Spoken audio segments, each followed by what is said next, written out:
The government has vowed to bridge the alarming 23% gap as per a recent Philippine Statistics Authority report between functional and fundamental literacy among Filipinos. This by way of a ramped-up coverage of its higher learning program and to mitigate the prime factors in 3 Mindanao provinces whose populations need help in improving computing and comprehension skills. Our Harley Valbuena reports.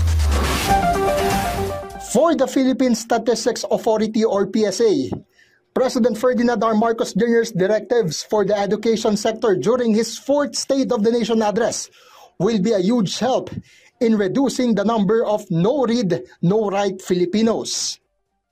As shown in the 2024 Functional Literacy, Education, and Mass Media Survey or FLEMS, presented by PSA and Southeast Asian Ministers of Education Organization INOTEC, basic literacy rate in the country is recorded at 93.1%, higher than 89.7% in 2019.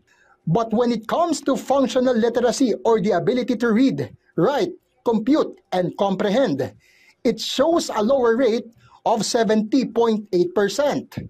This means 3 out of 10 Filipinos are functionally illiterate. Tinaas natin yung bar doon sa functional literacy. At nakita natin na may mga citizens tayo na yun nga, yung may problema sila, marunong silang magbasa, marunong silang sumulat, marunong silang mag-compute, pero yung problema yung comprehension. The 3 provinces with the lowest functional literacy rate are in Mindanao, namely Tawi-Tawi, Davao Occidental, and Zamboanga del Sur. Hunger and the peace and order situation in Mindanao are seen as factors affecting literacy. Paano ka nga naman makakaintindi kung gutom ka?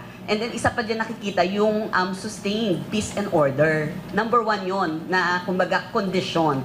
Thus, PSA hailed the order of the President to give higher priority to free education, the students belonging to the families which are beneficiaries of Pantawid Pamilyang Pilipino Program or 4Ps. It added that the directive to improve internet connectivity, especially in remote areas, will also alleviate illiteracy. Hindi pa lahat nakukover, particularly yung mga island municipalities natin. At doon nakatugon itong instruction ni Pangulo na mag-provide ng internet connectivity, which is very important. PSA is already coordinating with Department of Education and local government units to determine areas needing a stronger focus on literacy campaigns. Harley Valbuena from the National TV Network for a new and better Philippines.